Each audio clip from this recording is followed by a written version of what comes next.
Kebangkitan Kristus adalah kebangkitan kembali mujizat dan kuasa-kuasanya. Dan karena itu kita berproses dalam hidup ini untuk menjadi serupa dengan Kristus. Dan saudara tahu, ketika makin menjadi serupa dengan Kristus, kita makin mahal. Karena yang Yesus buat ini buat kita. Hari ini ketakutan itu lenyap karena Kristus sudah bangkit. Kalau Kristus sudah bangkit, surga itu ada bagimu.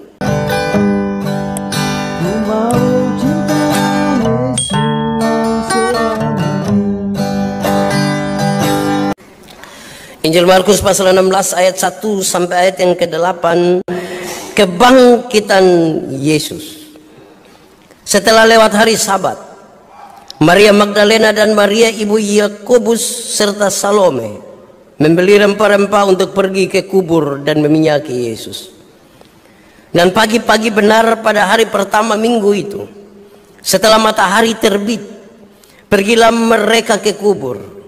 Mereka berkata seorang kepada yang lain, siapa yang akan menggulingkan batu itu bagi kita dari pintu kubur?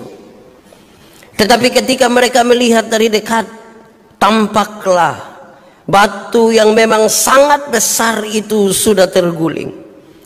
Lalu mereka masuk ke dalam kubur, dan mereka melihat seorang muda yang memakai jubah putih duduk di sebelah kanan. Mereka pun sangat terkejut. Tetapi orang muda itu berkata kepada mereka, jangan takut. Kamu mencari Yesus orang Nazaret yang disalibkan itu. Ia telah bangkit. Ia tidak ada di sini. Lihat, inilah tempat mereka membaringkan dia. Tetapi sekarang pergilah, katakanlah kepada murid-murid dan kepada Petrus, ia mendahului kamu ke Galilea. Di sana kamu akan melihat dia seperti yang sudah dikatakannya kepada kamu.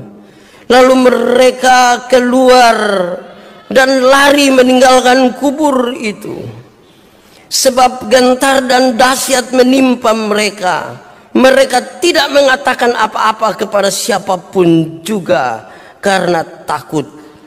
Dengan singkat mereka sampaikan semua pesan itu kepada Petrus dan teman-temannya.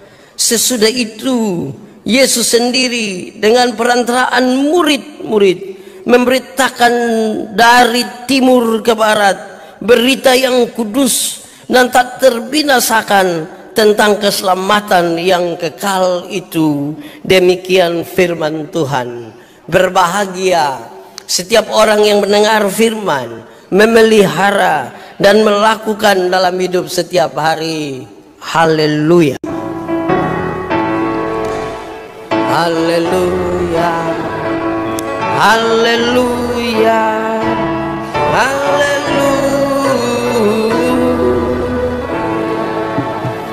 Bapak Ibu Saudara-saudara, Shalom. Selamat Paskah buat kita semua. Bapak Ibu kalau dengar saudara-saudara, tadi saya baca teks itu dengan sangat emosional sekali. Jujur di hadapan Tuhan bahwa saya merinding membaca itu. Kenapa saudara-saudara? Peristiwa ini ajaib, heran, dan dikhususkan bagi saya dan saudara. Itu yang luar biasa. Saudara, hari ini saya akan berkhotbah Paskah itu 5 kali. Tadi pagi 3:30 semua gereja yang ada di Lasiana kumpul di lapangan itu saya berkhotbah. Habis jam 5 saya khotbah lagi di Betel Kampung Baru Penfui. Jam 9 saya khotbah di sini. Jam 2 sebentar saya khotbah di gereja Musafir. Jam 6 sore nanti di Babau. Dari pagi ketika saya keluar itu, saya menemukan ada banyak orang di jalan. Anak-anak sampai orang dewasa, mereka bawa obor, mereka menyanyi dan bersuka cita. Dan hati saya sedikit terenyuh, saya berdoa di atas kendaraan Tuhan. Semoga ini tidak sekedar sebuah perayaan saja. Itu doa yang singkat di pagi buta itu. Sekali lagi saya ingin memperdengarkan doa ini kepada saudara. Tuhan, Semoga itu tidaklah sebuah perayaan saja. Dia jangan berhenti di hari ini. Dia terus akan menjadi bagian kita karena peristiwa yang dahsyat ini dikhususkan dan dikuduskan bagi saya dan saudara. Itu yang luar biasa. Bapak Ibu, terus terlalu tegang. Saya punya teman satu nama Peter. Dulu kami di Soe. Terus ada orang tanya dia, kami duduk-duduk ada orang tanya dia, Peter, Adi bisa tanya sedikit? Ya. Tahu Pak Hibu Puruma? Dia bilang tahu. Di sebelah situ itu bab tua Puruma rumah kedua. Terima kasih adik ya. Pasti mau jalan juga. Peter bilang, Om, ya, anjing Om. Ini Om bilang, ada anjing. Iya, tapi tidak apa-apa Om. Itu hanya patung sah. Itu cerita saya ingat sekali. Patung anjing, mendengar anjing kan ketakutan, tapi ketika dengar itu hanya patung, itu ambil loh. Anjing yang hanya patung itu tidak bisa berbuat apa-apa, tidak bisa menggigit, tidak bisa menggonggong, tidak bisa semuanya, dan itu berarti tidak hidup. Tidak hidup. Hari ini saudara-saudara, kita akan ada dan terus semoga akan ada dalam perayaan Paskah ini. Semangatnya harus terus tumbuh, hidup di dalam kita. Apa tujuan utama dari Paskah itu dan perayaan-perayaannya? Satu, kita harus makin menjadi seperti Kristus. Kebangkitan Kristus adalah kebangkitan kembali mujizat dan kuasa-kuasanya. Dan karena itu kita berproses dalam hidup ini untuk menjadi serupa dengan Kristus. Dan saudara tahu, ketika makin menjadi serupa dengan Kristus, kita makin mahal. Karena yang Yesus buat ini buat kita. Semua yang makin asli kepada Kristus makin mahal harganya. Makin mahal. Betul toh? Rambut palsu itu kalau makin menuju asli kan tambah mahal. Gigi palsu, kaki palsu, semua yang palsu itu kalau makin menjadi asli tambah mahal toh? Itulah harga kita di hadapan Tuhan. Kalau makin menjauh dari keaslian, minta maaf, kita makin tidak berharga, makin rendah, makin rendah, makin rendah. Jadilah serupa seperti Kristus. Saudara, hari ini kita berpesta. Ibadah kita sedikit berbeda. Ada puji-pujian, ada ekspresi. Kita sama-sama datang semua pakai baju-baju yang cerah. Wih, saya senang sekali. Saya tidak mau turun lah dari sini. Hanya ingin lihat saudara-saudara pun kecerahan ini. Ini lihat dari dekat tuh cerah ini, bukan lihat dari jauh ini. Dekat, cerah. Saya suka itu. Tapi saudara tahu pesta, orang kalau hidup tanpa pesta juga tidak baik. Orang hidup tanpa pesta itu tidak baik, karena itu orang tidak tahu bersyukur. Masa Tuhan buat dalam hidupnya, terus dia tidak buat sesuatu begitu. Nah, harus buat. Dalam perayaan pesta itu sajiannya agak beda, menunya beda sedikit, tampilannya ada beda sedikit. Tidak apa. Tapi saya ingin bilang kepada saudara, yang membuat kita bertumbuh itu bukan di pesta. Yang buat kita bertumbuh bukan di pesta. Yang buat kita bertumbuh itu yang makan pagi, makan siang, makan malam di rumah. Siapa juga mau bikin pesta ke kita tiap hari? Orang tidak ada kerjaan. Yang buat kita bertumbuh itu karena kita makan pagi, makan siang, makan malam. Yang membuat saya berat 65, saudara 89, ada yang 103, ada yang hanya 13. Itu semua di rumah. Bukan di pesta toh, amin. Pesta harus ada, tanda syukur. Tapi pesta itu tetap harus ada di rumah supaya terus banget. Siapa di sini yang tidak makan di rumah tapi di pesta saja? Kan tidak toh? Mari kita lanjutkan hidup ini lebih banyak di rumah, bukan di pesta. Saudara, roh itu harus begitu kuat di kita. Nah, saudara-saudara, cerita hari ini dalam teks yang kita baca dimulai di hari Minggu pagi-pagi itu. Ketika perempuan-perempuan itu tidak merasa tenang. Kematian Yesus hari Jumat itu horor sekali, menakutkan.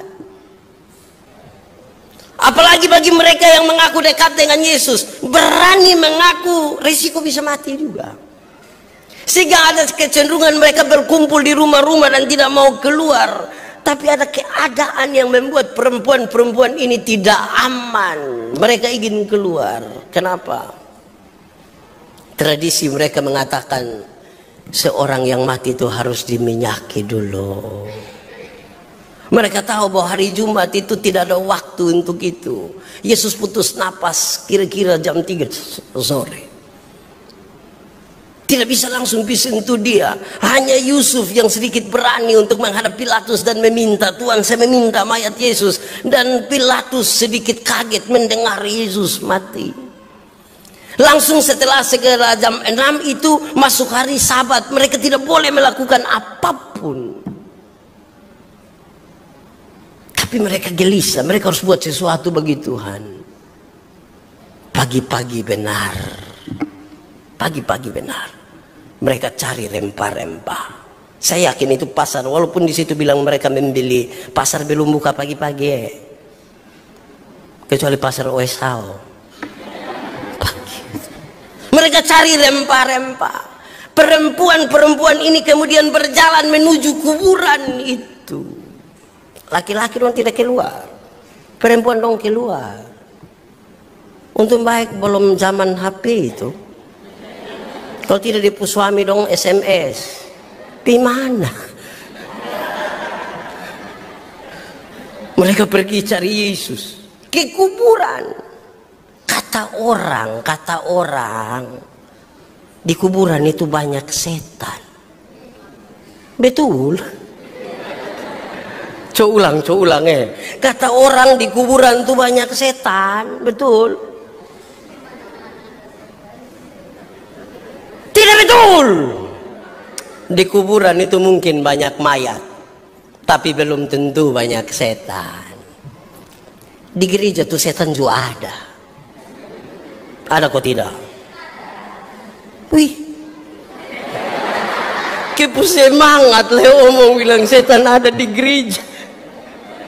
Tapi mereka menggagalkan rasa takut mereka, memenangkan rasa takut mereka pergi ke kubur itu, saudara. Itu luar biasa. Pertanyaannya kenapa? Kalau kita belajar dari perempuan-perempuan ini, mereka telah melayani Yesus sejak awal, ketika masih di Galilea. Mereka orang-orang yang punya hubungan pribadi yang dekat dengan Yesus. Dan itu membuat mereka berani keluar. Ketakutan mereka tiada. Mereka ingin cari Yesus. Saya pernah bilang pada saudara, waktu saya di Sabu, 2 orang datang bilang kepada saya, Pak Pendeta, ini ada penyesatan ini. Saya bilang, kenapa? Bapak orang lagi menulis 12 jam terakhir bersama sang guru, dan itu disebutkan bahwa Yesus tidak mati. Yang mati itu Yudas. Digantikan secara ajaib, secara gaib. Yudas yang mati, Yesus tidak mati. Terus Yesus gimana kok menikah dengan orang-orang Perancis dan ini penyesatan berat Pak Pendeta. Waktu dia ngomong begitu saya senyum-senyum. Terus dia bilang, Pak Pendeta kenapa senyum-senyum? Saya bilang, jadi kamu pun mau saya menangis. Biarkanlah saya senyum. Mereka marah untuk satu sikap itu. Terus saya tanya orang, saudara, kamu 2 ingin menyelesaikan persoalan ini? Iya. Saya mau tanya, kamu 2 punya kemampuan untuk menarik kembali peredaran buku-buku itu? Punya kemampuan? Tidak. Kamu 2 punya kemampuan untuk menghapus memori ketika orang-orang sudah baca buku itu? Punya kemampuan? Dia bilang tidak. Berarti sama saja kegelisahanmu tidak menyelesaikan masalah. Tapi saya ingin bilang kepada saudara-saudara, saya bilang kamu 2 dengar ini. Cara menyelesaikannya gampang. Bilanglah kepada orang-orang yang membagikan itu, bilanglah kepada mereka yang mengkampanyekan bahwa Yesus bukan Tuhan, bilang kepada mereka, tulis buku tambah banyak, bagilah secara cuma-cuma, makin banyak, pakai media semuanya di dunia, bagilah kepada dunia ini. Dan saya ingin bilang kepada saudara, perjumpaan pribadi saya dengan Yesus tidak bisa dipatahkan hanya karena itu buku kecil itu, tidak bisa. Harga paling tinggi kita dengan Tuhan adalah perjumpaan pribadi. Perjumpaan pribadi itu yang membuat kita lenyap dari rasa takut. Siapa lagi yang akan bisa jadi lawan kita kalau Kristus di pihak kita? Karena kita punya hubungan pribadi. Saudara boleh belajar siapa itu Maria Magdalena, siapa itu Maria ibu Yakobus, siapa itu Salome. Mereka perempuan-perempuan dengan Yesus dan punya pengalaman bersama Yesus. Sampai di sana mereka ingin meminyaki. Tapi saudara tahu, apakah mereka akan dekat dengan Yesus kemudian masalah tidak ada? Tidak. Mereka pergi ke kubur itu dengan masalah. Masalah yang mereka percakapan adalah siapakah di antara mereka yang bisa gulingkan batu kubur itu. Alkitab mencatat batu yang ada di pintu kubur itu teramat besar. Sekarang kita bawa ini barang-barang semua, tapi mau masuk bagaimana? Batu besar. Tapi mari kita pergi dulu. Jangan hanya karena ada batu besar di situ lantas kita tidak pergi. Mari pergi dulu. Catatannya ringan saudara. Kalau saudara dan saya berani mencoba sesuatu hari ini, ada dua kemungkinan, bisa jadi, bisa tidak jadi. Tapi kalau saudara dan saya tidak mencoba, hanya satu kepastian, yaitu gagal. Kalau kita berani mencoba, masih ada dua kemungkinan. Bisa iya, bisa jadi. Mungkin juga tidak jadi. Tapi kalau kita tidak mencoba sama sekali, hanya ada satu kepastian, yaitu gagal. Saya berharap setelah pemberitaan firman hari ini, kita berani mencoba. Apa-apa yang kita coba, sebentar kita belajar dari. Saudara, kalau kita lihat dan kita perhatikan teks ini, pesannya makin mengerucut kepada tema kita hari ini. Kuasa kebangkitan Kristus membebaskan kita dari ketakutan dan memberdayakan kita untuk bisa maju.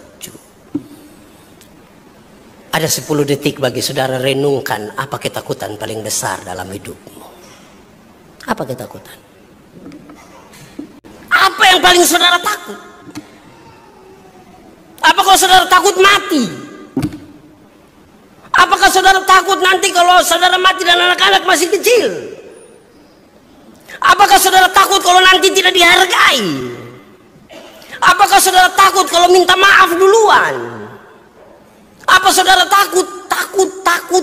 Takut. Harusnya kuasa kebangkitan Kristus hari ini, dalam perayaan ini, membebaskan saya dan saudara. Wih, saya keku semangat ini. Mulailah sekarang. Kenapa? Saya catat beberapa hal dari teks ini untuk mulai. 1. Kuasa kebangkitan Kristus itu harusnya telah membebaskan kita semua dari pertanyaan bertahun-tahun bagi banyak orang, yaitu mati itu mau pimana. Mati mau pimana itu pertanyaan banyak orang dan bertahun-tahun. Kenapa belum mau mati? 2 jawaban. 1, anak dong masih kecil, apalagi di pembapa model begitu. Itu pertama. Tapi yang kedua, dia takut mati ini kan tidak tahu mau pi mana. Pi sorga bae. Makol pi. Tapi mau menghindar sampai mana? hari ini ketakutan itu lenyap karena Kristus sudah bangkit. Kalau Kristus sudah bangkit, surga itu ada bagimu. Tidak usah takut. Karena itu dengan berapi-api dan pasti sekali, semangat sekali saya bilang, saya yakin pasti masuk surga. Karena saya masuk surga bukan karena saya orang baik. Saya mati masuk surga karena Yesus itu telah mati bangkit bagi saya. Kebaikan yang saya buat ini hanya sebuah ungkapan syukur atas apa yang Tuhan sudah kerjakan. Tidak bisa dibandingkan dengan kasih Tuhan yang terlalu besar. Tidak bisa. Malu kalau kita bandingkan ini pengorbanan kita dengan pengorbanan Kristus. Terlalu besar. Saya ingin ingatkan kepada saudara, itulah sebuah kepastian. Sebuah kepastian mati masuk surga. Saudara tidak usah bikin rupa-rupa apapun kepada siapa yang mati. Tidak usah bikin apa-apa. Nanti mati masuk surga kalau percaya Kristus. Itu luar biasa, saudara. Berita Paskah ini semua orang ada dengar, semua orang lihat, semua orang tahu. Tapi khusus bagi mereka yang mengimani hal ini peristiwa paling besar dalam hidupnya. Mati masuk surga. Karena mati masuk surga itulah kita ingin berekspresi, membangun hubungan yang baik, bergereja dengan baik, melakukan tugas tanggung jawab kita setiap hari dengan baik. Tanda kita bersyukur karena Yesus menunjukkan jalan itu. Ini jawaban atas pertanyaan kasih yang besar. Tuhan, seperti apakah Engkau mengasihi aku? Dan Yesus bilang, surga.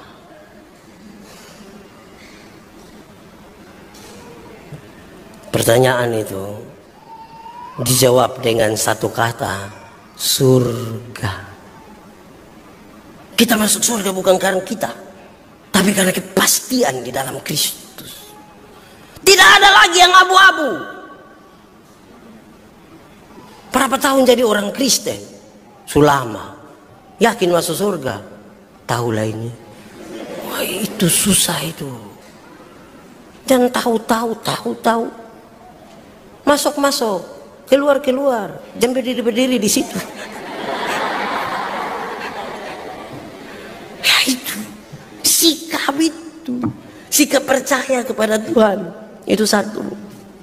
Kedua, saudara, kebangkitan Kristus itu, saudara, haruslah telah membebaskan kita dari sebuah ketakutan pemberitaan Injil. Kami giat untuk melatih untuk orang-orang mengabarkan Injil. Tapi susah sekali kita ajak orang untuk kasih tahu orang bilang susah itu Orang takut karena belum mulai. Saya mulai bertanya kira-kira mulai dari mana. Omong ke orang tersinggung. Nanti orang pikir terlalu rohani. Itu ketakutan itu mengunci pintu kuat-kuat untuk kita tidak berani melakukan sesuatu. Padahal kalau saudara baca teks tadi, pesan yang paling kuat ialah pergi dan beritakan. Beritakanlah tentang Injil kebangkitan itu. Beritakanlah kepada semua orang. Pertanyaan bagi kita, orang-orang percaya yang hari ini bergereja di sini, apa yang kamu beritakan pada dunia? Perayaan-perayaan Paskah kita, perayaan-perayaan Natal kita, pemberitaannya kabur-kabur. Kita berpesta dalam kemeriahan dengan kekaburan pesan. 24 malam itu orang-orang kan kepingin duduk doa sama-sama toh.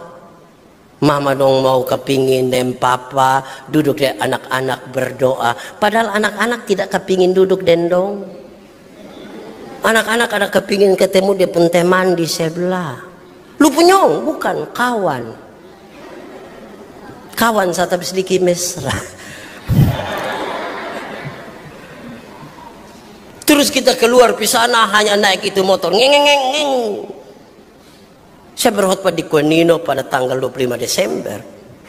Saya belum berkhotbah ini majelis pembimbing Bapak. Tadi malam waktu di Kuanino tidak bisa tidur. Kenapa? Wih, ini orang dompung gas motor. Polisi sampai tembak sana. Tetap. Ini mau ke salah siapa? Bapak lo ya salah. Kenapa kita yang salah? Kok Bapak lo yang beli motor nah? Coba kalau Bapak dong tidak kasih motor, hanya kasih dong kayu saja, mau sampai pagi, tidak akan, mau sampai pagi.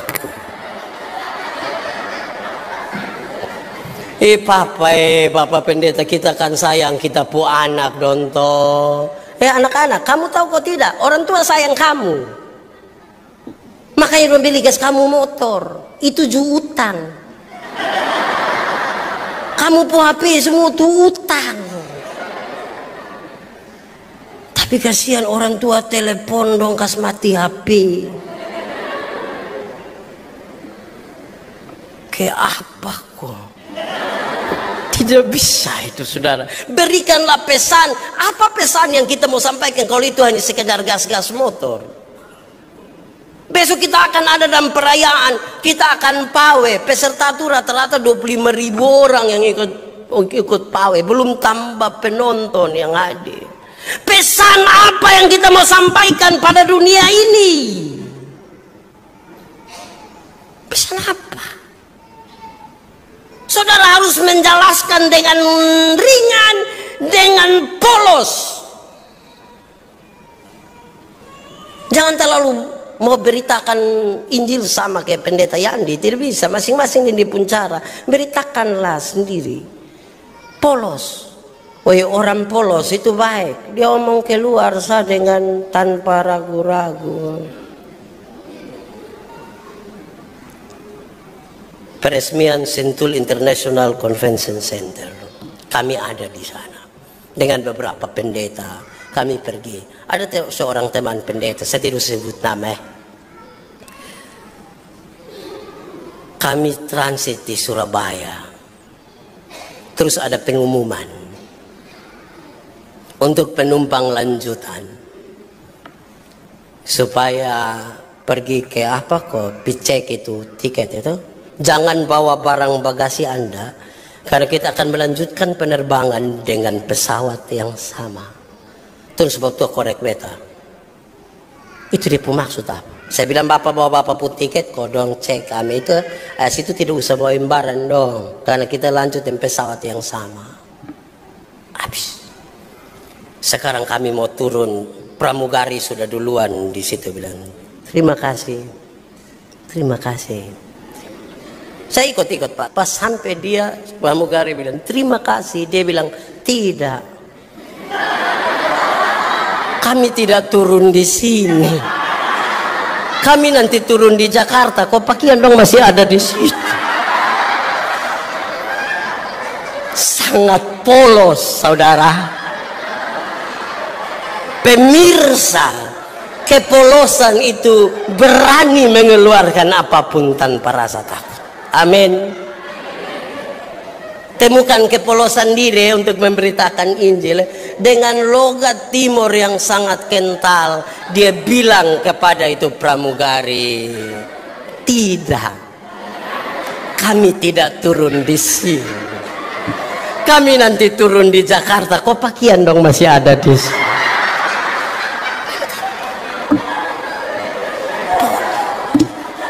Tidak usah jadi orang lain. Berani kok, berani. Masih takut beritakan Injil. Temukanlah kepolosan dirimu dan katakanlah minimal kepada suamimu, minimal kepada istrimu, minimal kepada mertuamu. Mami, Tuhan Yesus mati bagi kita supaya kita masuk surga. Jumam tu bencel lu doa kau mati. Ada risiko. Tapi katakanlah dengan polos. Saya ragu kalau saudara ketakutan menjadi abu-abu sekali. Hari ini temukan kepolosan dan bicara. Kami mau transit di Surabaya, pesawat pas. Kalau mau saudara mau ke Niki-Niki, jalan sampai di Nusa itu kan ada, dia bergelombang sih. Dan kalau kendaraan lari agak kencang itu sepertinya kita gitu ya, sama ke pesawat apa itu. Oke, itu tuh. Pas kita mau turun di Surabaya kok pesawat pun begini, bab tua bilang, "Ai, kayak di Nusa." Satu pesawat itu dengar, tapi dia biasa saja. Kan dia mengungkapkan sesuatu yang apa adanya. Kayak di mana? Kayak di Nusa. Saya yakin orang Surabaya tidak tahu Nusa di mana toh. Orang Jakarta juga tidak tahu toh. Samuel tidak tahu Nusa toh, Samuel. Itu tanya kepada dia tahu. Jujur, saya sudah sebut nama.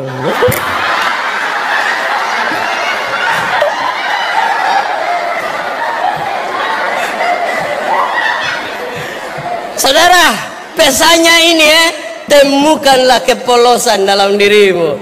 Kita nih kadang-kadang terlalu abu-abu, terlalu bikin-bikin itu diri menjadi babunga-babunga dan lupa dia intisari. Temukanlah, sampaikanlah. Sudah ada 4 saat sini kita menyanyi. Sini Kak Edwin yang main, kita menyanyi setelah video. Kita mau bersuka cita. Sukacita itu membebaskan kita dari rasa takut, menyampaikan.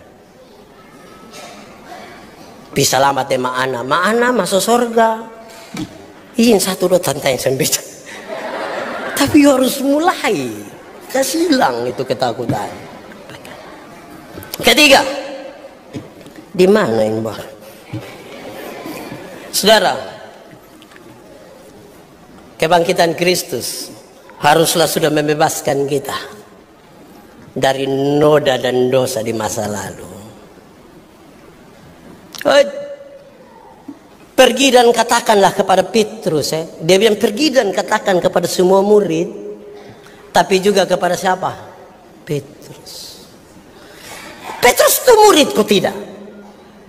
Nah kenapa murid Petrus lagi? Karena ada sebuah pengalaman masa lalu bersama Petrus. Yesus tahu kalau Petrus akan terhakimi sekali.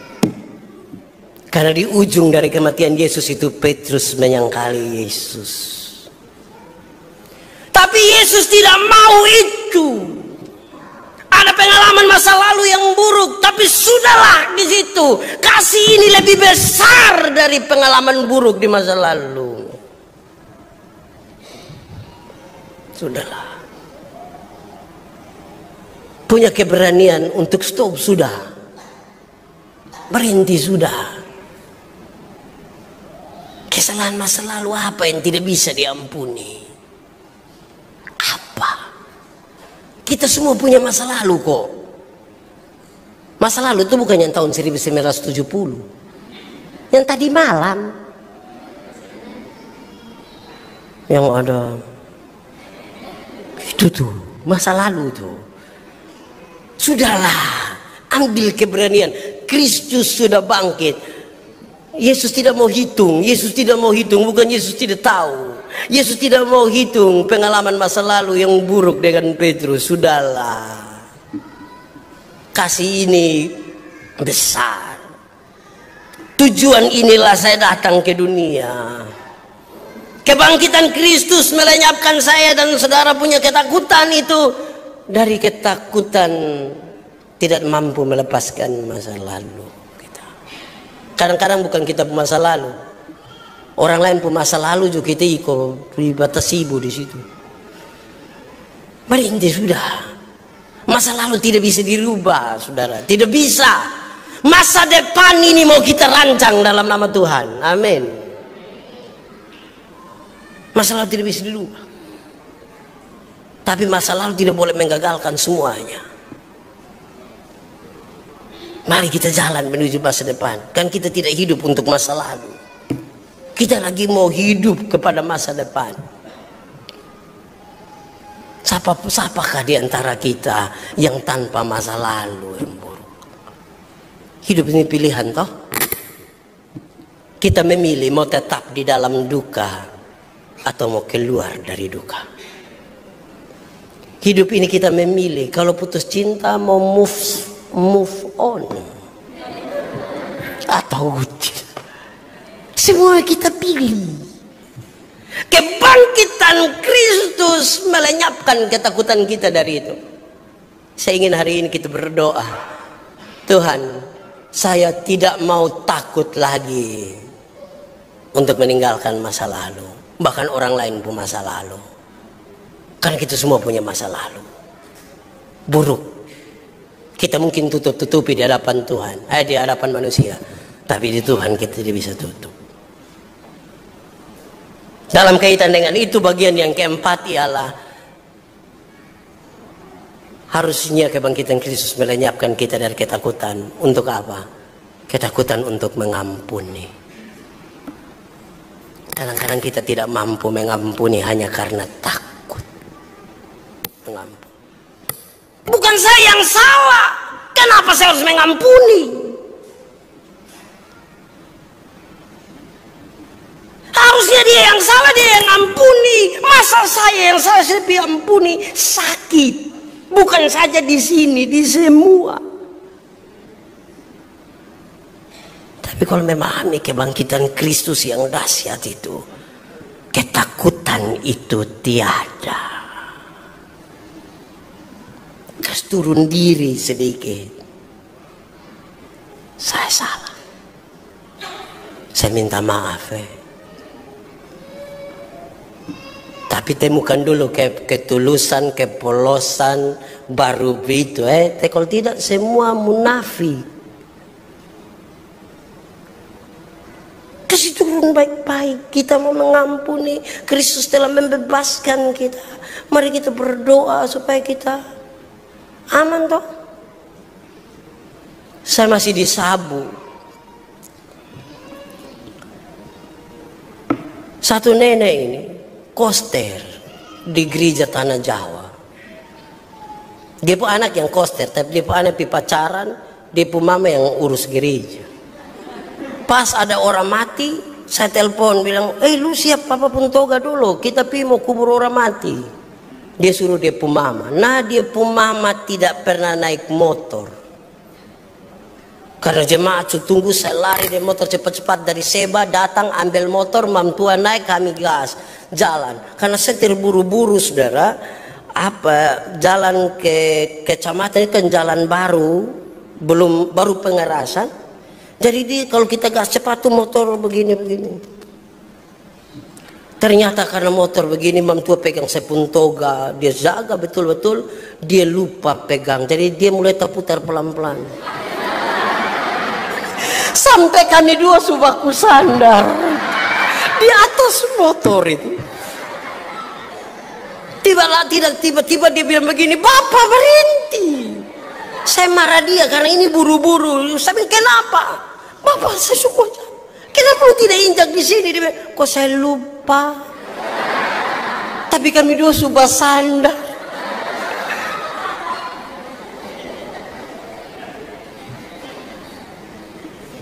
Saya bercerita dengan nenek itu dengan kuat dan saya kasih tahu dia, nenek, cerita ini saya akan bawa kemana-mana ya nenek. Tanda sebuah keberanian untuk bilang sudah, saya memang tidak. Tapi ini kan masalah mati hidup nah. Baru saya dulu tuh kalau gas motor,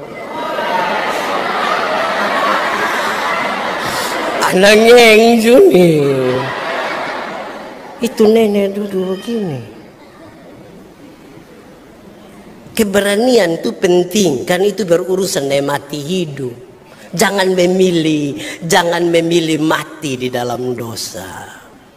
Kalau ternyata kita punya keberanian untuk melakukan itu. Yang paling disesali oleh Petrus ialah dia tidak berani melakukan sesuatu yang sebenarnya bisa dia lakukan. Saja kita bangkitkan keberanian kita untuk memulai hari ini. Saudara berdoa diam-diam kepada Tuhan dan lihatlah Kepada siapa yang ingin saudara katakan itu? Itu aman itu. Dunia jadi indah. Pesan kita pada dunia ini sampai. Apa makna pesta Paskahmu hari ini? Ada makna karena saya mengampuni suami saya. Ada makna karena saya mengampuni istri saya. Ada makna karena saya mengampuni mertua saya. Ada makna karena saya berani menerima kembali sesuatu. Ada makna. Harus bawa makna. Kalau ini tidak ada makna, untuk apa? Perayaan tanpa makna. Harusnya saudara, ini menjadi pesta sukacita kita. Kita menikmatinya, mengabarkannya kepada dunia, dan menikmati pengampunan itu, karena kita juga mengampuni. Petrus ketika Yesus ketemu dengan dia lompat masuk di dalam air. Tuhan, saya tidak pantas. Tuhan tidak. Mari. Tuhan pun kasih gitu besar. Kita lagi belajar untuk menjadi serupa dengan Yesus supaya harga makin menjadi sama dengan Yesus. Saudara mungkin merasa tidak adil mungkin di sini. Mari bebaskan diri. Beritakan firman. Duduk beritakan firman. Jangan beritakan orang lain. Omong firman, bukan omong orang. Omong firman. Omong firman. Jangan omong orang. Itu punya makna. Bermakna sekali. Kita makin jauh ke bawah, Kristus makin di atas. Dan itu pengakuan kita. Orang-orang dan dunia ini akan melihat sungguh betul. Jika tadi ini apa? Nats pembimbing. Pertama Korintus pasal 15 ayat 17. Jika Kristus tidak dibangkitkan, sia-sialah imanmu. Tapi dia tambah satu. Ini tambah ini menakutkan. Saya lihat masih belum lihat tulisan. Saudara lihat itu. Jika Kristus tidak dibangkitkan, maka sia-sialah kepercayaan kamu, dan kamu masih hidup dalam dosa.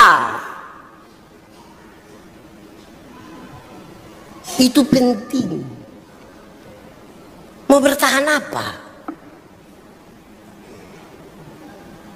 Di Golgota salib ada 3. Pasca Kristus salib tinggal 2. 1 salib juru selamat yang tidak boleh dirampas kemuliaannya. 1 salib seorang petobat yang dia tahu dia berdosa. Tapi dengan rendah hati dia bilang, Tuhan, ingat aku kalau engkau datang sebagai Raja. Salib yang ketiga yang sudah berdosa juga lebih memilih mati, itu salib di Bukit Tengkorak. Di gereja tidak boleh ada itu salib. Tuhan memberkati kita.